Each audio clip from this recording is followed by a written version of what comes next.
মুসলমান তো সেই জাতি যাদের এক হুঙ্কারের কারণে বাতিলরা তাদের ক্ষমতা ছেড়ে পৃথিবীর জমিন থেকে বিদায় নিয়ে যাইতেছে। এই পৃথিবীর জমিনটা সমস্ত পৃথিবীটা 4 জন লোক পুরোপুরি ভাবে শাসন করেছিলেন। এই 4 জন লোকের ভিতরে 2 জন হলো মুসলমান, 2 জন হলো নাফরমান কাফের। তারা এতটাই ক্ষমতা ছিল, এতটাই ক্ষমতাধর ছিল। এই 2 জন মুসলমানের ভিতরে একজন হলো বাদশা সুলাইমান আলাইহিস সালাম। আল্লাহ তাআলা তাকে এমন এক ক্ষমতা, এমন এক পাওয়ার দান করেছেন। আল্লাহ রাব্বুল আলামিন তাকে এমন একটা তত্ত্ব দান করেছেন, যেই একটা তত্ত্ব দৈনিক 1000 মাইল পথ অতিক্রম করতে পারত।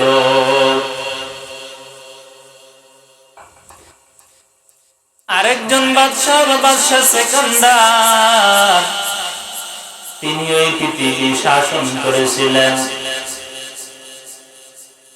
আল্লাহ রাব্বুল আলামিন তাকে এমন একটা ঘোড়া দান করলেন, যেই ঘোড়াটা একটা লাফ দিত, এক লাফে 1000 মাইল পর্যন্ত দূরে চলে যেত। এইভাবে তারা পৃথিবী শাসন করেছে, পৃথিবীর এই প্রান্ত থেকে ওই প্রান্ত পর্যন্ত। বাদশা সুলাইমান আলাইহিস সালাম পুরা পৃথিবীর শাসনভার গ্রহণ করলেন। বিশাল বড় মন্ত্রী পরিষদ, যে মন্ত্রী পরিষদের ভিতরে জিনে রাজ রয়েছে, পাখি রয়েছে এবং মানুষ রয়েছে। এই বিশাল সিংহাসনে যখন ক্ষমতা চালাইতেছেন, সেই সুলাইমান আলাইহিস সালামের একজন মন্ত্রী ছিল পানি সম্পদ মন্ত্রী। সেই পানি সম্পদ মন্ত্রীটা হলো একটা পাখি, যে পাখিটাকে কোরআনের ভাষায়, কোরআনের ভিতরে আল্লাহ রাব্বুল আলামিন পাখিটার নাম উল্লেখ করেছেন। ওই পাখির দায়িত্ব ছিল হুদহুদ। কোরআনুল কারীমের মধ্যে আল্লাহ পাখিটার নাম দিয়েছেন হুদহুদ। হুদহুদ কেমন এক জ্ঞানী পাখি! ওই পাখি যদি আকাশে উড়ে আর পানির কয়েকশো গজ নিচে, যদি মাটির কয়েকশো গজ নিচে যদি পানি থাকে, তাহলে তারা আকাশে উড়ে টের পায় যেখানে পানি আছে। এই জন্য সুলাইমান আলাইহিস সালাম তাকে পানি সম্পদ মন্ত্রী বানালেন। সুলাইমান পৃথিবীর এমন এমন স্থানে যাবে যেখানে কোনো নদী নালা নাই, কূপ নাই, কোনো কলের ব্যবস্থা নাই, কোনো টিউবওয়েলের ব্যবস্থা নাই। সেখানে কিভাবে পানি পাবে? এই জন্য ওই পাখিকে তিনি পানি সম্পদ মন্ত্রী হিসেবে নিযুক্ত করলেন। একদিন সুলাইমান আলাইহিস সালাম তার সিংহাসনের দিকে যখন মন্ত্রী পরিষদের চেয়ারের দিকে তাকাইলেন, তার সিংহাসনের উপরে পাখিগুলা ছাদ হিসেবে ব্যবহার করত।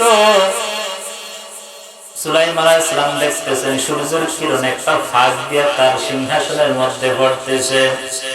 সুলাইমান আলাইহিস সালাম মন্ত্রী পরিষদকে ডাক দিয়ে বলতেছেন, এই জায়গাটা ফাঁকা কেন? এখানে তো পানি সম্পদ মন্ত্রী হুদহুদ থাকার কথা। বলে, হুজুর সে কোথায় জানি গিয়েছে। বলে, তোমাদেরকে কিছু জানিয়ে গিয়েছে? বলে, না, আমাদেরকে কিছুই জানিয়ে যায় নাই। এবার সুলাইমান আলাইহিস সালাম রেগে গেলেন।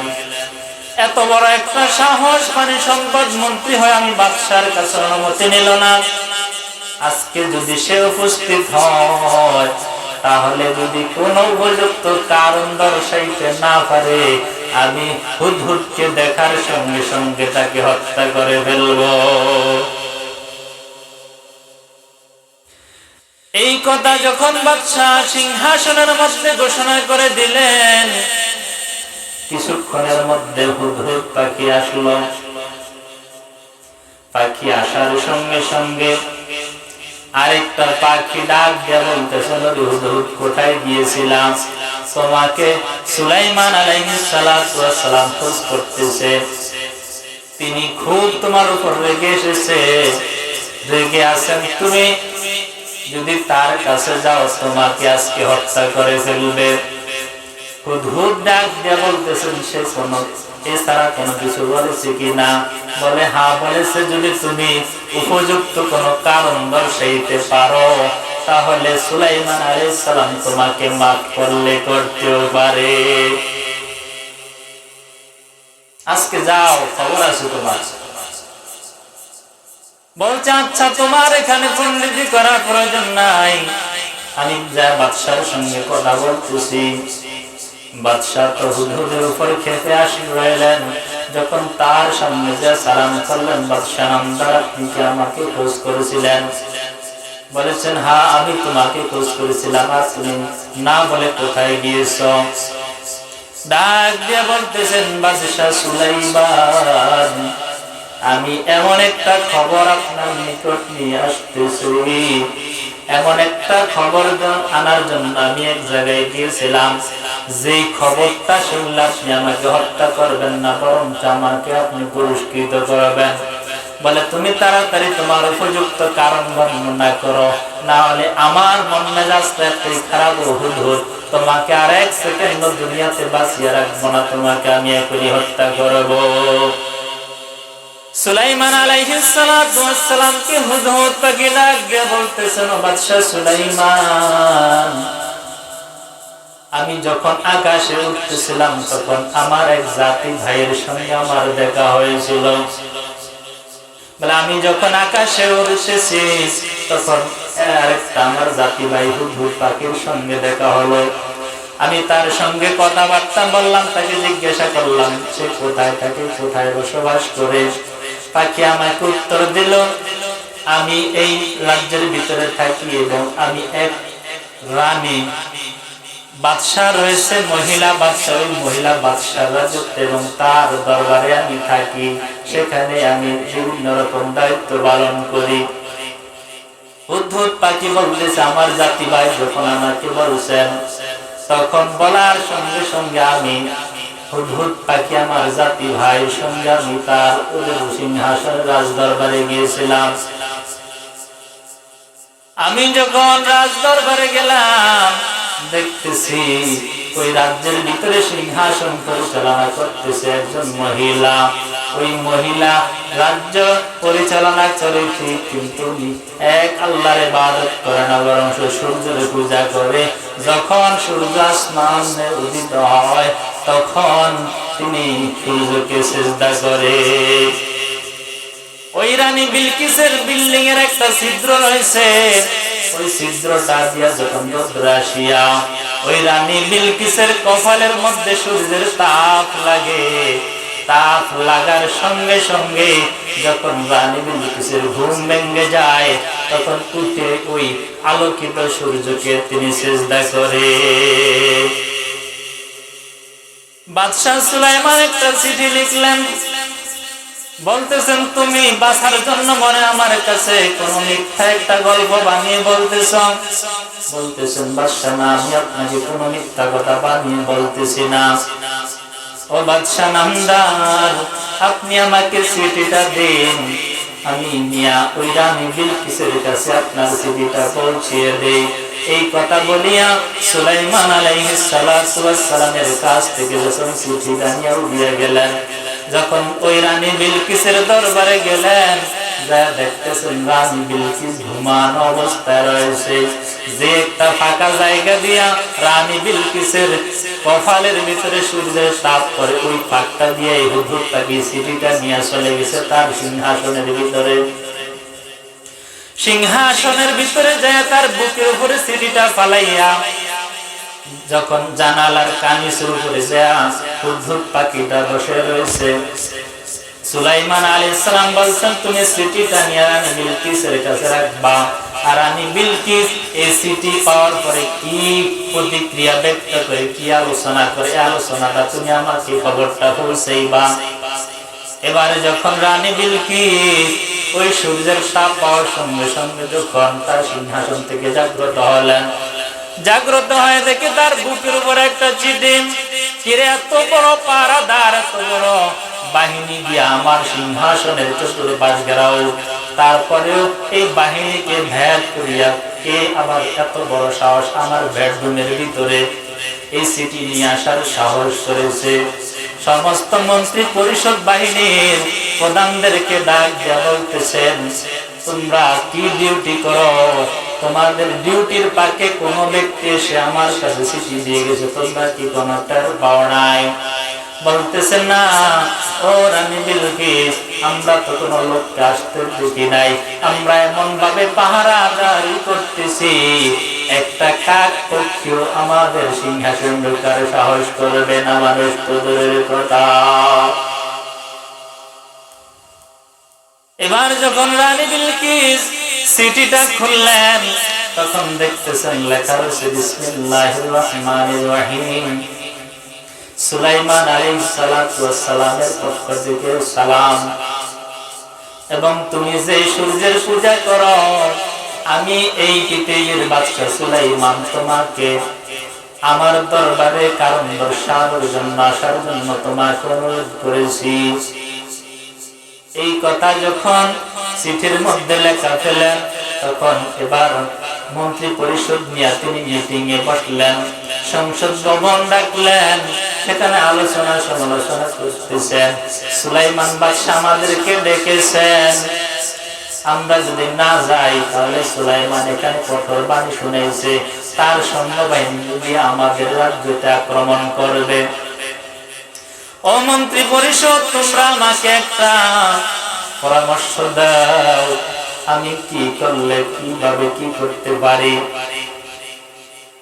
যখন একটা শালা পরামর্শ তাদের মন্ত্রী পরিষদের মধ্যে হয়ে গিয়েছিল, এবার সুলাইমান আলাইহিস সালামের যখন চিঠি পেলেন, এবার রানী বিলকিস বলতেছেন তিনি কেমন বড় ক্ষমতাদার, আর তিনি আল্লাহর নবী কিনা, বা বাদশা যেহেতু ক্ষমতাধর, তাহলে তার ভিতরে কোনো লোভ লালসা আছে কিনা, আমি তাকে আগে পরীক্ষা করে নিতে চাই। হে মন্ত্রী পরিষদ, আমাদের পক্ষ থেকে 2 জন অথবা 4 জন দূতকে তুমি সুলাইমানের কাছে পাঠাও, সুলাইমানের জন্য কিছু স্বর্ণ সহ বিভিন্ন উপঢৌকন নিয়ে আমাদের প্রতিনিধিদেরকে পাঠাইয়া দাও। এই বলিয়া বিভিন্ন স্বর্ণ অলঙ্কার, বিভিন্ন উপহার নিয়ে যখন তাদের বাহিনীর কয়েকজন কর্মকর্তাকে পাঠালেন, এই দিক দিয়ে হযরত সুলাইমান আলাইহিস সালাতু ওয়াস সালামের পানি সম্পদ মন্ত্রী হুদহুদ এই সমস্ত আলোচনা নিয়ে যখন সুলাইমান আলাইহিস সালামকে বললেন, এবার সুলাইমান আলাইহিস সালাম বলতেছেন, হে আমার মন্ত্রী পরিষদ, তোমরা যেই পথ দিয়া ওই রানী বিলকিসের জনপ্রতিনিধিরা আমাদের কাছে আসবে, ওই রাস্তার 5 কিলো পর্যন্ত তোমরা রাস্তাটাকে স্বর্ণ দিয়া বাঁধাইয়া দাও, রাস্তাটাকে স্বর্ণ দিয়া ঢালাই দিয়া দাও। এবার যখন ওই রানী বিলকিসের প্রতিনিধিরা বিভিন্ন রকমের স্বর্ণ অলঙ্কার নিয়ে যখন আসতেছেন, আসিয়া দেখেন 5 কিলোমিটার পর্যন্ত শুধু স্বর্ণ, রাস্তার উপরে শুধু স্বর্ণের প্রলেপ দেওয়া। বলতেছে রানী বিলকিস এখানে আমাদের সামান্য সম্পদ দিয়েছে, স্বর্ণ অলঙ্কার দিয়েছে, অথচ আমরা দেখতেছি প্রায় 4 থেকে 5 কিলোমিটার পর্যন্ত স্বর্ণ দিয়েই রাস্তা বান্ধা। তাহলে আমাদের রানী বিলকিসের সামান্য উপহার মনে হয় সুলাইমান গ্রহণ করবে না। এইভাবে যখন প্রতিনিধি দল সুলাইমান আলাইহিস সালামের এই রাস্তার সংবাদ নিয়ে রানী বিলকিসের কাছে গেলেন, রানী বিলকিস বলতেছেন, আমরা তো যেইভাবে চিন্তা ধারণা করেছি আসলে তিনি সেরকম না, তিনি আসলে মনে হয় আল্লাহর নবী, অবশ্যই তাকে আমরা দেখা করার জন্য যাইতে হবে। সামান্য সুলাইমান আলাইহিস সালামের একটা চিঠির লেখার পাওয়ারের কারণে যদি এমন একজন কাফের ক্ষমতাধর ব্যক্তি যদি সুলাইমান আলাইহিস সালামের প্রস্তাবে রাজি হয়, ভয়ে প্রকম্পিত থরথর হতে থাকে, তাহলে আজকে আমাদের ঈমানের অবস্থা কি? আমরা 92% মুসলমান হওয়ার পরও আজকে আমরা ইহুদি খ্রিস্টানের হাতে মাইর খাইতেছি। বিভিন্ন জায়গায় আমরা সংবাদ পাই, যদিও মুসলমানদের ঈমানের পাওয়ারের কারণে বিভিন্ন রকম ইতিহাস হয়েছে, ওই ইতিহাস থেকে আমরা শিক্ষা নেওয়ার কারণে আজকে আমাদের এই দুরবস্থা। এর পিছনে অন্য কোনো কেউ দায়ী নাই, আমরা নিজেরাই নিজেদের করে দায়ী। এই জন্য আমাদের ঈমানকে যদি আমরা পরিশুদ্ধ করতে হয়, এবং সুলাইমান আলাইহিস সালামের সামান্য স্মৃতির উত্তরে যদি কাফের বেঈমানদের মধ্যে এতটা ঐক্যপূর্ণ হয়, নীল নদ যখন পানি দেওয়া বন্ধ করে দিয়েছে, ওই নদীর মধ্যে যখন কোনো প্রকার পানি আসতেছে না, প্রত্যেক বছর সুন্দরী সুশ্রী এক নারীকে যখন ওই নদীর পারে নিয়ে যখন বলি দেওয়া হয়, বলি দেওয়ার পরে আবার পানি আসে, আবার এক বছর পর পানি শুকিয়ে যায়, আবার সুন্দরী রমণীকে যখন বলি দেওয়া হয়, তখন আবার পানি নীল নদীর ভিতরে প্রবাহিত হতে থাকে। এই খবর যখন ওমর রাদিয়াল্লাহু তাআলা আনহুর কাছে আসলেন, ওমরের কাছে চিঠি আসলো, হে জাহান পৃথিবীর বাদশা ওমর, এই নীল নদের ভিতরে পানি আসতে হলে কোন সুন্দরী নারীকে যদি বলি দেওয়া হয় তাহলে পানি আসে। এটা যখন শুনলেন, জাহান পৃথিবীর খলিফা ওমর রাদিয়াল্লাহু তাআলা নীল নদের কাছে চিঠি পাঠালেন, হে নীল নদী, তুমি বলি দেওয়ার পরে পানি প্রবাহিত করো। আমি জাহান পৃথিবীর খলিফা ওমর বলতেছি, তুমি যদি আল্লাহর হুকুমে প্রবাহিত হও, তোমার নীল নদের পানি আমরা ব্যবহার করব। আর যদি তুমি আল্লাহর হুকুমে প্রবাহিত না হও, শুধু ওই নারীকে বলি দেওয়ার পরে প্রবাহিত, তোমার মতো নীল নদের পানি আমাদের কোনো প্রয়োজন নাই। বার্তাবাহকের কাছে যখন ওমর রাদিয়াল্লাহু তাআলা আনহু চিঠিটা নিয়ে যখন নীল নদের কাছে গেলেন, ওমর রাদিয়াল্লাহু তাআলা বলেন, আমার এই চিঠিটা নিয়ে নীল নদের মধ্যে ফালাইয়া দিবা। যখন ওই বার্তাবাহক ওমর রাদিয়াল্লাহু তাআলা আনহুর ওই চিঠিটা নিয়ে নদীর মধ্যে ফালাইতে দেরি, নদীর পানি প্রবাহিত দেরি হয় নাই। তাদের ঈমানের এতটাই পাওয়ার ছিল, সেই মুসলমান তো আমরা, কিন্তু আমাদের ঈমানের অবস্থা এরকম কেন? আমাদের ঈমানের অবস্থা এমন হওয়ার কারণে আজকে আমরা মাইর খাইতেছি। এটা আসলে কোনো বেঈমানদের কোনো দোষ নাই, বরং নিজেরাই নিজেদের দোষে মাইর খাইতেছি। আজকে যদি পৃথিবীর জমিনে মুসলমানের মাথাকে উঁচু করে থাকতে হয়, তাহলে মুসলমানের ঈমানের পাওয়ারকে বাড়াইতে হবে, ঈমানটাকে ঘষা মাজা করে পরিষ্কার করতে হবে। কিভাবে ঈমানকে পরিষ্কার করব? কিভাবে আপনার আমার কলবকে পরিষ্কার করব? এই কলবকে পরিষ্কার করার জন্য আল্লাহ রাব্বুল আলামিন আমাদের উপরে আজকে নিয়ামত দান করেছেন, কুরবানির মতো একটা নিয়ামত। আজকে যারা কুরবানি করবে তাদের মনের ভিতরে কত একটা প্রশান্তি, কত একটা আনন্দ, যে আনন্দ বলে শেষ করা যায় না। আমরা মনে করতেছি পৃথিবীর মানুষ বিভিন্ন রকম বিভিন্ন সময় কাফের বেঈমানেরা বিভিন্ন যুক্তি তালাশ করে, মুসলমানরা একটা কোরবানি ঈদের দিন এতগুলা পশুকে একত্রে জবাই করে হত্যা করে। এইভাবে যদি হত্যা না করে এক এক দিন এক এক ভাবে করত, তাহলে মানুষের গোশতের খাদ্য চাহিদা মিটাইত। তারা যখন ভারতের কোর্টের মধ্যে এই কোরবানি বন্ধের জন্য মামলা করেছে, তখন তাদেরকে জানিয়ে দিতে যায়, আল্লাহ রাব্বুল আলামিন বলেন, যে জিনিসের ব্যবহার বেশি ওই জিনিসের উৎপাদনও বেশি, ঠিক কিনা? যে জিনিস মানুষ ব্যবহার করে বেশি সেই জিনিসের উৎপাদন বেশি হয়। পৃথিবীর জমিনে একদিনে আজকে কত কোরবানি হবে, কত হাজার হাজার লক্ষ লক্ষ গরু ছাগল মহিষ উট বাড়া কোরবানি হবে। একটা গরু বছরে 5টা বাচ্চা দেয় নাকি? একটা গরু বছরে কয়টা বাচ্চা দেয়? একটা বাচ্চা দেয়। আর একটা কুকুর বছরে কয়টা বাচ্চা দেয়? 7, 8টা, 10টা পর্যন্ত কুকুর বাচ্চা দেয়। এমন নজির আছে। তাহলে এত একটা কুকুর যদি 8-10টা মতো বাচ্চা জন্ম দেয়, তাহলে আমরা মানুষ চলাচল করার জন্য মনে হয় পথ খুঁজে পাইতাম না। যে পরিমাণ কুকুর বাচ্চা দেয়, কুকুরের বাচ্চাগুলো যদি জীবিত থাকতো। কিন্তু বৎসরে গরু একটা বাচ্চায় জন্ম দেয়, তারপরে গরুর কোনো অভাব আসেনি নাই। কিন্তু কুকুর যতই 7-8টা বাচ্চা দেখ না কেন, তবুও কুকুরের অভাব আসে না নাই। এই জন্য যে জিনিসের ব্যবহার বেশি, ওই জিনিসের উৎপাদনও বেশি। এই জন্য যারা আজকে কোরবানি করতেছি, তাদের দিনের ভিতরে কত একটা আনন্দ। আজকে ঈদের নামাজের পরে গরু কোরবানি করব, কোরবানি করার পর কোরবানির গরু গোশত দিয়ে যখন খানাটা খাইব, তখন দিনের ভিতরে একটা প্রশান্তি আসবে।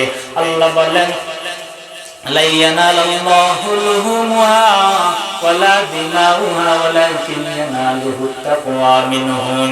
আমি আল্লাহ তাআলার দরবারে, আমি আল্লাহ তাআলার কাছে কুরবানির রক্ত, কুরবানির গোশত বলছে না, আমি আল্লাহ রব্বুল আলামিনের দরবারে তাকওয়া নিকুম, তোমাদের তাকওয়া, তোমাদের অন্তরের অবস্থাই চলছে।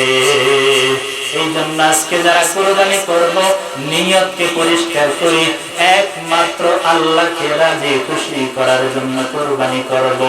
কাকে রাজি খুশি করার জন্য কুরবানি করব?